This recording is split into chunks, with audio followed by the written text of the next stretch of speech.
दत्त संप्रदायाची ही परंपरा पुढे जागती ठेवण्यासाठीच कलियुगात पिठापूर येथे 14व्या शतकात श्रीपाद श्रीवल्लभ हे परंपरेतील पहिले सत्पुरुष म्हणून जन्मास आले. त्यांनी आपला अवतार समाप्त करताना पुन्हा भेटेन हे अभिवचन भक्तांना दिले आणि त्याचंच प्रत्युत्तर म्हणून श्री नरसिंह सरस्वती हे वऱ्हाडात कारंजा येथे अवतीर्ण झाले.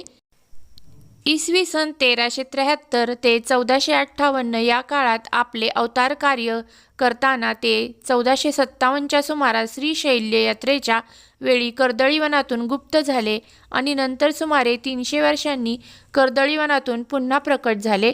तेच श्री स्वामी समर्थ महाराज अक्कलकोट महाराज होत.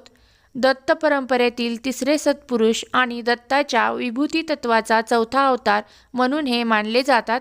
श्री स्वामी समर्थांना स्वतःचे मूळ पुरुष, वडाचे झाड आणि नाव